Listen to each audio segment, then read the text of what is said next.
ಎಲ್ರಿಗೂ ನಮಸ್ಕಾರ. Welcome to Sandesh Shetty's kitchen. ಇವತ್ತಿನ ವಿಡಿಯೋದಲ್ಲಿ ಬೇಬಿಕಾರ್ನ್ ಪೆಪ್ಪರ್ ಫ್ರೈನ ಪ್ರಿಪೇರ್ ಮಾಡ್ತಾ ಇದ್ದೀನಿ. ಇದನ್ನ ಊಟದ ಜೊತೆ ಸೈಡ್ ಡಿಶ್ ಆಗಿನೂ ತಿನ್ಬೋದು ಅಥವಾ ಸ್ನ್ಯಾಕ್ಸ್ ಆಗಿ ಹಾಗೆ ತಿನ್ನೋದಕ್ಕೂ ಕೂಡ ಚೆನ್ನಾಗಿರುತ್ತೆ. ಬನ್ನಿ ಹಾಗಿದ್ರೆ ರೆಸಿಪಿ ಹೇಗಿದೆ ಅಂತ ನೋಡೋಣ. ಬೇಬಿಕಾರ್ನ್ ಪೆಪ್ಪರ್ ಫ್ರೈ ಮಾಡೋದಕ್ಕೆ ನಾನಿಲ್ಲಿ 200 ಗ್ರಾಮ್ ಆಗೋಷ್ಟು ಬೇಬಿಕಾರ್ನ್ನ ತೊಗೊಂಡಿದ್ದೀನಿ. ಇದನ್ನ ಚೆನ್ನಾಗಿ ತೊಳೆದ್ಬಿಟ್ಟು ಕಟ್ ಮಾಡಿ ಇಟ್ಕೊಂಡಿದ್ದೀನಿ. ನೀವು ಬೇಕಿದ್ರೆ ಇನ್ನೂ ಸಣ್ಣ ಸಣ್ಣ ಪೀಸ್ಗಳಾಗಿನೂ ಕಟ್ ಮಾಡ್ಕೊಳ್ಬೋದು. ಮೊದಲಿಗೆ ಪೆಪ್ಪರ್ ಫ್ರೈಗೆ ಬೇಕಾದಂಥ ಮಸಾಲೆನ ರೆಡಿ ಮಾಡ್ಕೊಳ್ಳೋಣ. ನಾನಿಲ್ಲಿ ಒಂದು ಫ್ರೈಯಿಂಗ್ ಪ್ಯಾನ್ಗೆ 1/4 ಚಮಚ ಆಗೋಷ್ಟು ಬ್ಲ್ಯಾಕ್ ಪೆಪ್ಪರ್ನ ಸೇರಿಸ್ಕೊಳ್ತಾ ಇದ್ದೀನಿ, ಕಾಳು ಮೆಣಸನ್ನು. ಹಾಗೆಯೇ ಇದಕ್ಕೆ 1/4 ಚಮಚ ಆಗೋಷ್ಟು ಜೀರಿಗೆ ಮತ್ತು ಅರ್ಧ ಚಮಚ ಆಗೋಷ್ಟು ಸೋಂಪನ್ನು ಸೇರಿಸ್ಕೊಳ್ತಾ ಇದ್ದೀನಿ. ಇದನ್ನು ಕಡಿಮೆ ಉರಿಯಲ್ಲಿ ಡ್ರೈ ರೋಸ್ಟ್ ಮಾಡ್ಕೊಳ್ಬೇಕು. 2 ರಿಂದ 3 ನಿಮಿಷದವರೆಗೂ ಕಡಿಮೆ ಉರಿಯಲ್ಲಿ ಫ್ರೈ ಮಾಡ್ಕೊಳ್ಳಿ. ಎಣ್ಣೆ ಸ್ವಲ್ಪನೂ ಸೇರಿಸಬಾರ್ದು, ಹಾಗೆಯೇ ಡ್ರೈ ರೋಸ್ಟ್ ಮಾಡ್ಕೊಳ್ಬೇಕು ಕಡಿಮೆ ಉರಿಯಲ್ಲಿ. ಫ್ರೈ ಆಗಿದೆ ಇದು ಚೆನ್ನಾಗಿ. ರಿಮೂವ್ ಮಾಡಿ ಇಟ್ಕೊಳ್ಳೋಣ ಪಾತ್ರೆಯಿಂದ.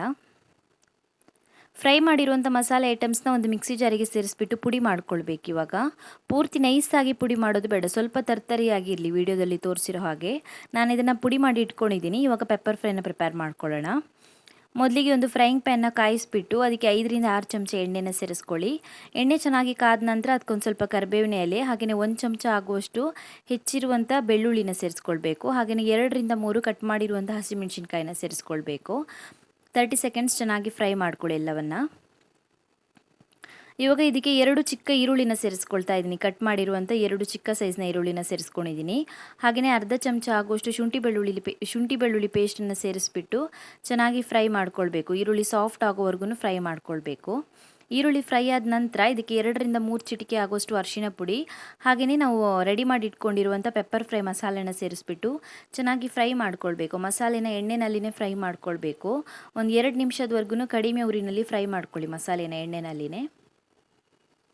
ಮಸಾಲೆನ ಚೆನ್ನಾಗಿ ಹುರ್ಕೊಂಡಿದ್ದೀನಿ. ಮಸಾಲೆ ಚೆನ್ನಾಗಿ ಫ್ರೈ ಆಗಿದೆ.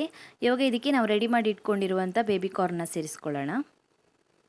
ರುಚಿಗೆ ತಕ್ಕಷ್ಟು ಉಪ್ಪನ್ನು ಸೇರಿಸ್ಕೊಳ್ಳಿ. ಮಸಾಲೆಗೆ ಬೇಬಿಕಾರ್ನ್ಗೆ ಎಲ್ಲದಕ್ಕೂ ಎಷ್ಟು ಉಪ್ಪು ಬೇಕಾಗುತ್ತೋ ಅಷ್ಟು ಉಪ್ಪನ್ನು ಇವಾಗಲೇ ಸೇರಿಸ್ಕೊಳ್ಳಿ. ಚೆನ್ನಾಗಿ ಫ್ರೈ ಮಾಡ್ಕೊಳ್ಳಿ. ಇದನ್ನು 1 ನಿಮಿಷದವರೆಗೂ ಓಪನಲ್ಲಿ ಇಟ್ಬಿಟ್ಟೆ ಚೆನ್ನಾಗಿ ಫ್ರೈ ಮಾಡ್ಕೊಳ್ಳಿ. 1 ನಿಮಿಷ ಫ್ರೈ ಮಾಡ್ಕೊಂಡ ನಂತರ ಮುಚ್ಚಳನ ಮುಚ್ಚಿಬಿಟ್ಟು 15 ರಿಂದ 20 ನಿಮಿಷದವರೆಗೂ ಕಡಿಮೆ ಉರಿಯಲ್ಲಿ ಬೇಯಿಸ್ಕೊಳ್ಬೇಕು ಇದನ್ನು. ಹಾಗೆಯೇ ಒಂದು 2 ನಿಮಿಷಕ್ಕೊಂದ್ಸಲನೂ ಮುಚ್ಚಳನ ಓಪನ್ ಮಾಡಿಬಿಟ್ಟು ಸೌಟಲ್ಲಿ ಚೆನ್ನಾಗಿ ತಿರುಗಿಸಿ ಹಾಕಿಬಿಟ್ಟು ಬೇಯಿಸ್ಕೊಳ್ಬೇಕು.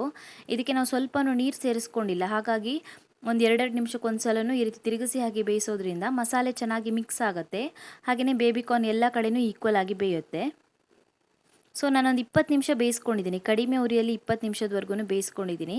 ಬೇಬಿಕಾರ್ನ್ ಚೆನ್ನಾಗಿ ಬೆಂದಿದೆ, ಹಾಗೆಯೇ ಮಸಾಲೆನೂ ಕೂಡ ಚೆನ್ನಾಗಿ ಬೆಂದಿದೆ. ಕೊನೆಯದಾಗಿ ಇದಕ್ಕೆ ಚೆನ್ನಾಗಿ ಹೆಚ್ಚಿರುವಂಥ ಕೊತ್ತಂಬರಿ ಸೊಪ್ಪನ್ನು ಸೇರಿಸ್ಕೊಳ್ಳೋಣ. ನಾನೊಂದು ಅರ್ಧ ಮುಷ್ಟಿ ಆಗುವಷ್ಟು ಚೆನ್ನಾಗಿ ಹೆಚ್ಚಿರುವಂಥ ಕೊತ್ತಂಬರಿ ಸೊಪ್ಪನ್ನು ಸೇರಿಸ್ಕೊಂಡಿದ್ದೀನಿ. ಚೆನ್ನಾಗಿ ಮಿಕ್ಸ್ ಮಾಡ್ಕೊಳ್ಳಿ. ರೆಡಿಯಾಗಿದೆ ಇದು ಇವಾಗ ಸರ್ವ್ ಮಾಡೋದಕ್ಕೆ. ತುಂಬಾ ಚೆನ್ನಾಗಿರುತ್ತೆ ತಿನ್ನೋದಕ್ಕೆ. ನೀವು ಇದನ್ನ ಸ್ನ್ಯಾಕ್ಸ್ ಆಗಿ ಮಾಡ್ತೀರಾ ಅಂದರೆ ಮಸಾಲೆ ಫ್ರೈ ಮಾಡುವಾಗ ಸ್ವಲ್ಪ ಪೆಪ್ಪರ್ನ ಕಮ್ಮಿ ಹಾಕ್ಕೊಳ್ಬೋದು. ಖಾರನ ಸ್ವಲ್ಪ ಕಮ್ಮಿ ಹಾಕ್ಕೊಂಡ್ರೆ ಚೆನ್ನಾಗಿರುತ್ತೆ.